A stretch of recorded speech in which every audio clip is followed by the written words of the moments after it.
একজন মুসলিম হিসাবে আমি চাই আমার হস্তশিল্প রান্না যেন কেবল পেটের ক্ষুধা নিবারণ না করে বরং রুহের খোরাক হয়। সম্প্রতি আমি আসন্না স্কিলের কুকিং অ্যান্ড ক্যাটারিং ম্যানেজমেন্ট কোর্সে ভর্তি হয়েছি। রান্নাকে ইবাদতে পরিণত করতে এবং রান্নাকৃত খাবার খেয়ে মানুষের হৃদয়ে যেন ইমানের শক্তি এবং আল্লাহর আনুগত্য বৃদ্ধি পায়। এই জন্য রান্নার সময় কী কী সুন্নাহ এবং জিকির আমল অনুসরণ করা উচিত? ভাই, রান্না রুহানি শক্তি যোগাবে এরকম কোনো বিশেষ দোয়া জিকির আমার জানা নেই। তবে আপনার উদ্দেশ্যটা সম্ভবত এরকম যে আপনি যে খাবার প্রস্তুত করবেন সেটা দিয়ে মানুষের শুধু ক্ষুধা নিবারণই হবে না, সেটা দিয়ে মানুষের স্বাস্থ্যগত, আধ্যাত্মিক এবং রুহানি যে শক্তি, স্পিরিচুয়াল যে শক্তি, সেটাও যেন বৃদ্ধি হয়। সেজন্য আপনি চেষ্টা করতে চান, কি করলে হবে? তো এটার উত্তরে বলতে চাই যে আল্লাহ রাব্বুল আলামিন আমাদের জন্য যা হালাল রেখেছেন, হালাল খাবার আল্লাহ আমাদেরকে খেতে বলেছেন, সেই সাথে আল্লাহ তাআলা আমাদেরকে একটা নির্দেশ করেছেন, সেটা হলো হালাল এর পাশাপাশি যেন আমরা তয়্যিব খাবার গ্রহণ করি। অনেক মুফাসসিরগণ বলেছেন তয়্যিব সাধারণ হালালকেই তয়্যিব বলা হয়েছে। তবে ইমাম কুরতুবী রহমতুল্লাহি আলাইহি, ইমাম ইবনে কাসির রাহিমাহুল্লাহ তার তাফসিরে, আরও অনেক ইমামগণ লিখেছেন যে তয়্যিবের ব্যাখ্যা হলো মা লা ইয়াদুররুহু ফিদ দুনিয়া ওয়াল আখিরাহ, যেই খাবার মানুষের দুনিয়াও ক্ষতির কারণ হয় না, আখিরাতেও ক্ষতির কারণ হবে না। তাহলে হালালও হবে, আবার হেলদিও হবে। এই খাবার আল্লাহ আমাদেরকে খেতে নির্দেশ করেছেন। অতএব আপনি একজন কুকিং অ্যান্ড ক্যাটারিং ম্যানেজমেন্ট কোর্সের স্টুডেন্ট হিসাবে আমি আপনাকে বলবো, আল্লাহ আপনাকে যখন তৌফিক দিবেন, আপনি রান্নাবাড়া করবেন, মানুষের খাবারের ব্যবস্থা করবেন, লক্ষ্য রাখবেন খাবারটা যেন স্বাস্থ্যসম্মত হয়, পরিচ্ছন্ন হয়, মানুষ দেখেন আপনি কি করেন। মানুষ যখন আপনি কিচেনে রান্না করেন তখন সবাই প্রতিটা মুহূর্তকে দেখতে পায় না।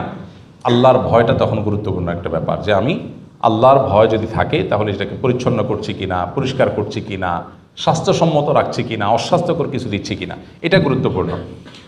অস্বাস্থ্যকর কিছু যদি আমরা খাই তাহলে আমরা ক্ষতিগ্রস্ত হব। আল মুমিনুল কবিয়্যু আহাব্বু ইলাল্লাহি মিনাল মুমিনিদ যায়ীফ, নবী সাল্লাল্লাহু আলাইহি ওয়াসাল্লাম বলেছেন সবল মুমিন আল্লাহর কাছে দুর্বল মুমিনের চাইতে বেশি প্রিয়।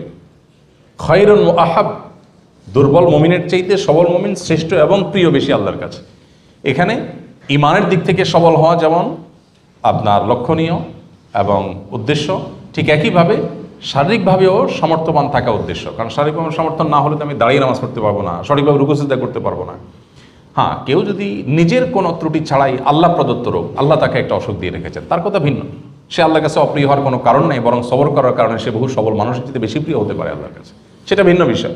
কিন্তু আমি উল্টাপাল্টা খাইলাম, খেয়ে অসুস্থ হয়ে গেলাম, ডায়াবেটিস বানালাম, বিভিন্ন রোগ আমার তৈরি হয়ে গেল, তো এটার জন্য আমি আল্লাহর কাছে অপ্রিয় থাকবো। কারণ আল্লাহ তাআলা ফিজিক্যালি আনফিট মানুষের তুলনায় যে ব্যক্তি সুস্থ সবল থাকার জন্য সচেষ্ট ছিল, প্রয়োজনীয় উদ্যোগ নিয়েছে এবং ফিট থেকেছে, সে আল্লাহর কাছে বেশি প্রিয়। কারণ তার ফিটনেস ইবাদতের জন্য কাজে লাগবে, তার ফিটনেস জিহাদের জন্য কাজে লাগবে। সো একজন ইমানদার সবল, সুস্থ, ফিট থাকার চেষ্টা করতে হবে। আপনি একজন শেফ হিসাবে আপনি চেষ্টা করবেন সেই জিনিসটা, যে মানুষ যে খাবার খাবে তাতে তার ক্ষুধা নিবারণ হবে, আবার ক্ষুধা নিবারণের পাশাপাশি যেন অস্বাস্থ্যকর না হয়, পেটে বুটবুট ফুটফুট না হয়, তার গ্যাস্ট্রিক না হয়, এই খাবারটা যেন ক্ষতিকর না হয়। আখিরাতে ক্ষতিকর হবে যদি হারাম হয়, আর দুনিয়াতে ক্ষতিকর হবে যদি অস্বাস্থ্যকর হয়। এই জন্য আল্লাহ আমাদেরকে নির্দেশ করেছেন আমরা সেই খাবার গ্রহণ করার চেষ্টা করব যে খাবারে দুনিয়াতেও ক্ষতির কারণ হবে না, আখিরাতেও ক্ষতির কারণ হবে না। আর সেই দিকটা বিবেচনা করে যদি আমরা ফুড গ্রহণ করি, ফুড ভ্যালুকে যদি আমরা এই দুইটা ক্রাইটেরিয়া বিবেচনা করি, তাহলে ইনশাআল্লাহ দুনিয়াও সুন্দর হবে, আখিরাতেও সুন্দর হবে।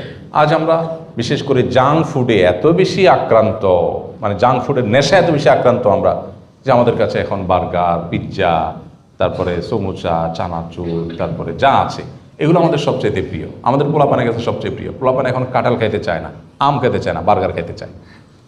রুচি কি ভালো হয়েছে না নষ্ট হয়েছে? নষ্ট হয়ে গেছে।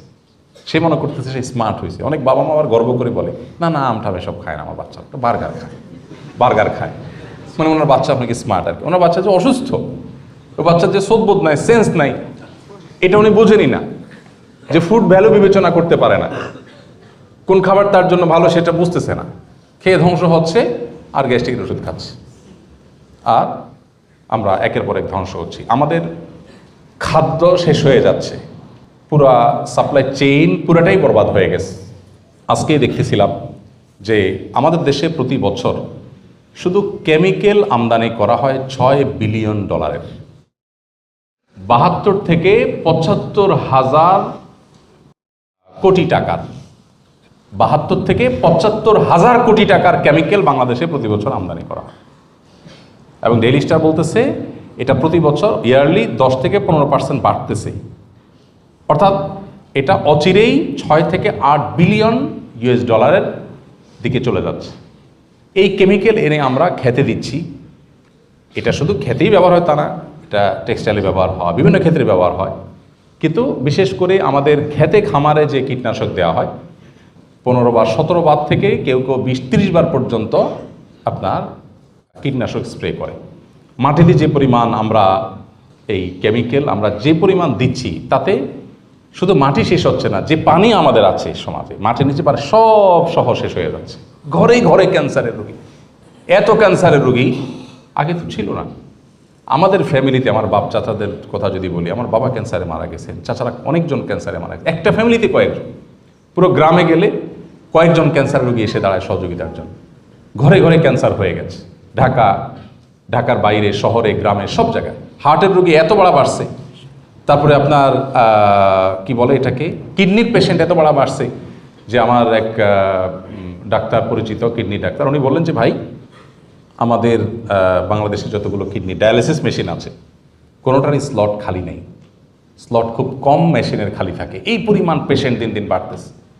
তো এই বিষয়গুলো দেখার যেন কোনো লোক নাই। গোটা দেশের সমস্ত মাটি পানি সবগুলোকে বিষাক্ত করে ধ্বংস করে সে বিষে আমরা নিজেদেরকে শেষ করে ফেলবো। এই জন্য যেন আমরা সবাই ঐক্যবদ্ধ হয়েছি। আল্লাহ তাআলা আমাদেরকে হেফাজত করুন। আল্লাহর সৃষ্টি এবং প্রকৃতিকে ধ্বংস করার এই নীল নকশা, এটা বিরুদ্ধে আমাদের প্রত্যেকটা মানুষের কাজ করা দরকার, দাঁড়ানো দরকার। এই জন্য আপনি একজন শেফ হিসাবে যেহেতু নাসিহা চেয়েছেন, আপনার মধ্যে নাসিহা হলো মানুষকে স্বাস্থ্যসম্মত, নিরাপদ, ভালো খাবার খাওয়ানোর চেষ্টা করবেন, যেটা তার দুনিয়া আখিরাত উভয়টাকে ভালো করবে। এটা যদি করেন তাহলে তার রুহানিয়াত, তার ইমানের শক্তি বৃদ্ধি পাবে, আবার শারীরিক শক্তিও বৃদ্ধি পাবে। ভেজাল যখন খাবে, যত বেশি ভেজাল খাবে মানসিকভাবে সে ভেজাল মানসিকতার ধারক হয়ে উঠবে। আর যত বেশি পিওর খাবে, যত বেশি ভালো খাবে, সেটারও একটা পজিটিভ প্রভাব তার মধ্যে পড়বে, হালাল হওয়ার পাশাপাশি নির্ভেজাল হওয়া। আল্লাহ আমাদেরকে তৌফিক দান করুন।